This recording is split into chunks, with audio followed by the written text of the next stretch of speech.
फौज, यहाँ तक कि दुनिया की तमाम बड़ी बड़ी पावरफुल इंटेलिजेंस एजेंसीज ने उसको पकड़ने के लिए अपनी सारी ताकत लगा दी। मगर जहाँ उन तमाम पावरफुल फोर्सेस की सोच खत्म होती थी, वहाँ से वो सोचना शुरू करता है।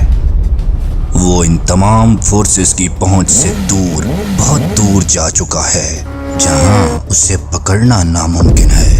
यही वजह है कि आज तक ना किसी को उसके असली नाम के बारे में पता चल सका, ना कोई उसका चेहरा देख सका और ना ही उसके बारे में कोई ज्यादा जान सका। इस वजह से बहुत सारे सवालों ने जन्म लिया कि वो कौन है, उसने हैकिंग और साइबर क्राइम्स की दुनिया में इतना तहलका क्यों मचा रखा है, हर कोई उसके बारे में जानना क्यों चाहता है। और आखिरी और सबसे बड़ा सवाल जिसका आज तक कोई जवाब नहीं दे सका कि अब तक वो पकड़ा क्यों नहीं जा सका। ये कहानी है उसकी जो आज तक पकड़ा नहीं जा सका। उसका असली नाम तो किसी को मालूम नहीं, मगर फर्जी नाम है अस्त्रा।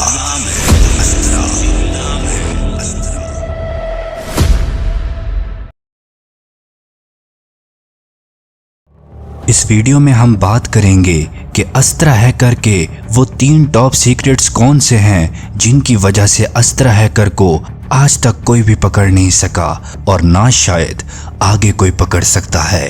जब भी मैं अस्त्रा हैकर की कहानी के मुतल्लिक रिसर्च करता हूँ तो मेरे दिमाग में हर बार ही अस्त्रा हैकर के मुतल्लिक एक सवाल पैदा होता है कि आखिर कोई ब्लैक हैट हैकर इतना तेज कैसे हो सकता है कि वो पूरी दुनिया की पकड़ में ना आ सके। अस्त्रा हैकर की मुकम्मल जर्नी वैसे तो बहुत ही ज्यादा मिस्टीरियस है, मगर इस सारी जर्नी में एथिकल हैकिंग और साइबर सिक्योरिटी की फील्ड को ज्वाइन करने वालों के लिए बहुत कुछ है जिनको वो सीख कर आगे अपनी एथिकल हैकिंग जर्नी में बहुत बड़ा नाम कमा सकते हैं। सो ये वीडियो अस्त्रा हैकर की जर्नी के टॉप 3 सीक्रेट्स को डिकोड करने वाली है कि वो कौन से टॉप 3 सीक्रेट्स हैं जिनका यूज करके अस्त्रा हैकर बना इस दुनिया का सबसे ज्यादा मिस्टीरियस हैकर और आज तक ना कोई उसे पकड़ सका और ना ही कोई देख सका। सो अगर हम उन टॉप 3 सीक्रेट्स की बात करें तो सबसे पहले बात करते हैं हैकर्स माइंडसेट। अगर आपने हमारे इस चैनल पर अस्त्रा हैकर की स्टोरी की प्लेलिस्ट की सारी वीडियोस देखी हैं तो आपको उन सब में से एक चीज कॉमन मिलेगी, वो है अस्त्रा हैकर का hackers mindset. Basically hackers mindset का मतलब है एक ऐसी सोच और अप्रोच जिससे एक हैकर किसी भी मुश्किल चैलेंज को सॉल्व करने के लिए क्रिएशन और इनोवेशन तरीके से सोचने पर फोकस करता है, तो उसे हैकर्स माइंडसेट कहते हैं। हैकर्स माइंडसेट अप्रोच सिर्फ कंप्यूटर हैकिंग तक लिमिटेड नहीं होती, बल्कि ये हर फील्ड में किसी भी प्रॉब्लम को सॉल्व करने के लिए अप्रोच का नाम है। अगर आप अस्त्रा हैकर की तरह का हैकर्स माइंडसेट डेवलप करना चाहते हैं तो उसके लिए कुछ स्टेप्स हैं जिनको पूरा करना होगा। उनमें से पहला स्टेप है क्यूरोसिटी। जो भी हैकिंग की फील्ड को ज्वाइन करता है तो उसका पहला स्टेप यही होता है कि उसके अंदर हैकिंग को सीखने की क्यूरोसिटी होना जरूरी है। यानी अगर आप किसी चीज को समझना चाहते हैं या फिर किसी नई चीज को सीखना चाहते हैं तो आपको उस चीज के बारे में पूछना, एक्सप्लोर करना या फिर टेस्ट करना होगा। इस स्टेप के अंदर हैकिंग से रिलेटेड हर चीज को क्यों और कैसे के नजरिए से देखा जाता है। यानी अगर आप हैकिंग में न्यूबी हैं तो आप हर चीज को क्यों और कैसे के नजरिए से देखेंगे, तभी जाकर आपके दिमाग के अंदर वो सोच पैदा होगी कि ये काम क्यों और कैसे हो रहा है। क्रिएटिव थिंकिंग, आपको नए तरीके और सॉल्यूशंस के लिए क्रिएटिव सोचना पड़ता है, क्योंकि एक हैकर का माइंडसेट सिर्फ ट्रेडिशनल तरीकों तक महदूद नहीं होता। वो नए आइडियाज और अप्रोचेस अपनाने में बिलीव रखता है। फर्ज करें आप किसी भी प्रॉब्लम को कन्वेंशनल तरीके से सॉल्व नहीं कर पाते तो फिर ये स्टेप आपके काम आता है और उस प्रॉब्लम को सॉल्व करने के लिए आपको क्रिएटिव तरीके से सोचना पड़ता है, तब जाकर उस प्रॉब्लम का सॉल्यूशन आप ढूंढ पाते हैं। Learn from failures. आपने अक्सर अस्त्रा हैकर की कहानी के सभी पार्ट्स में एक और चीज भी बहुत ज्यादा नोटिस की होगी, वो ये चीज है कि अस्त्र हैकर अपनी गलतियों की वजह से अपने पकड़वाने वालों के जाल में फंस जाता है, मगर फिर वो यूज करता है हैकर्स माइंडसेट के इस स्टेप का, जो कि है लर्न फ्रॉम द फेलियर्स, यानी उन गलतियों को एनालाइज करके उनसे सीखना, और फिर वो अपने दुश्मनों की चालों को उल्टा उन्हीं पर इस्तेमाल करने में कामयाब रहता है और उनके जालों में से आसानी से निकल आता है। हर हैकर को ये समझना होता है कि फेलियर एक अपॉर्चुनिटी है। अगर एक सॉल्यूशन काम नहीं कर रहा तो आपको नए तरीके से उस प्रॉब्लम का सॉल्यूशन ढूंढना होगा।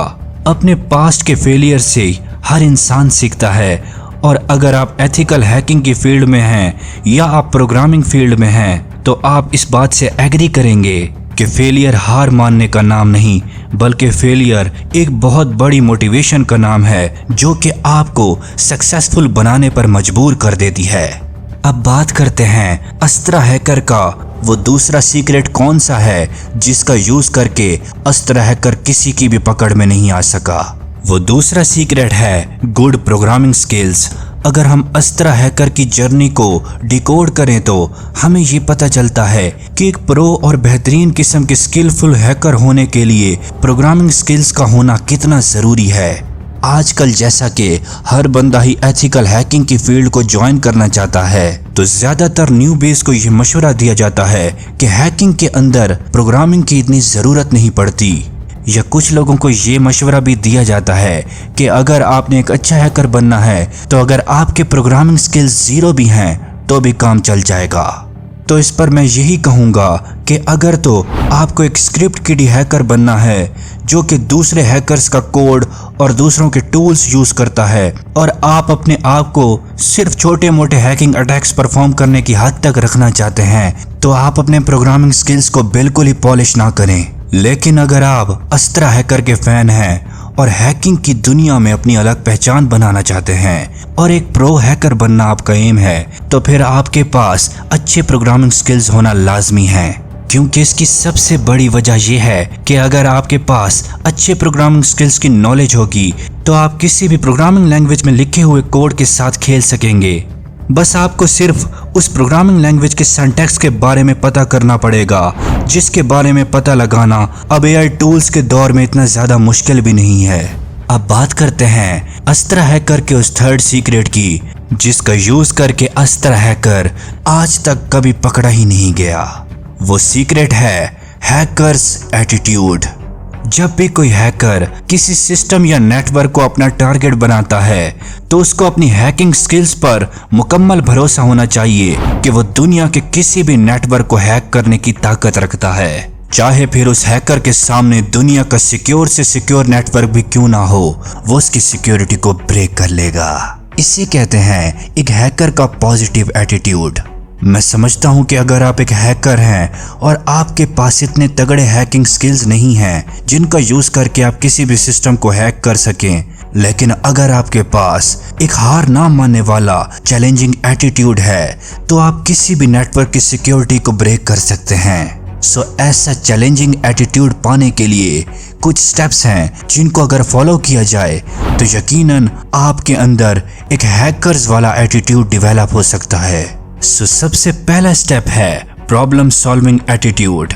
एक प्रो लेवल के हैकर के अंदर ये एटीट्यूड होता है कि वो किसी भी प्रॉब्लम को सॉल्व करने की अप्रोच रखता है। वो इस बात से नहीं डरता कि अगर मुश्किल से मुश्किल सिचुएशन में भी वो फंस जाए तो वो उस सिचुएशन से बाहर कैसे निकलेगा।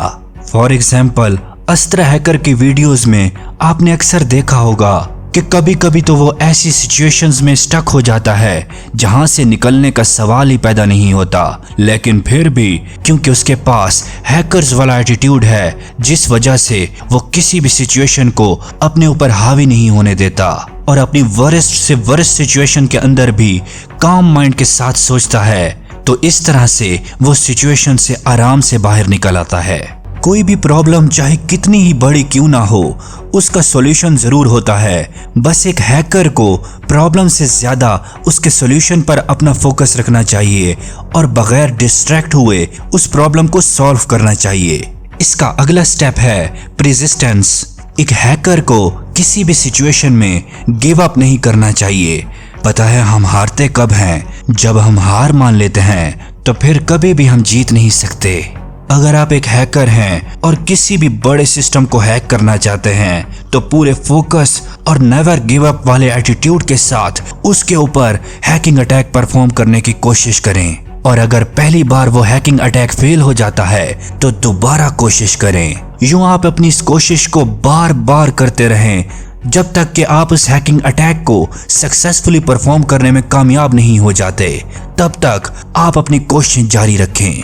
जैसा कि अस्त्र हैकर जब भी किसी बड़े नेटवर्क को अपना टारगेट बनाता है तो वो उस एक हैकिंग अटैक के लिए सालों साल तक मेहनत करता रहता है, फिर जाकर वो कहीं सक्सेसफुल होता है। अगर आप एथिकल हैकिंग की फील्ड में न्यू हैं और अगर आपका ये वाला एटीट्यूड है कि एक बार अगर प्रॉब्लम सॉल्व ना हुई तो आप किसी और से जाकर उस प्रॉब्लम का सॉल्यूशन ढूंढ लेंगे, तो ये सबसे वर्स्ट एटीट्यूड है। क्योंकि एक हैकर को कभी भी अपनी प्रॉब्लम से भागना नहीं चाहिए, बल्कि उसको सॉल्व करना चाहिए। सो अगर आप किसी ऐसी प्रॉब्लम में स्टक हो गए हैं जिसका सॉल्यूशन आपको नजर नहीं आ रहा तो बार बार उस प्रॉब्लम को एनालाइज करते रहें।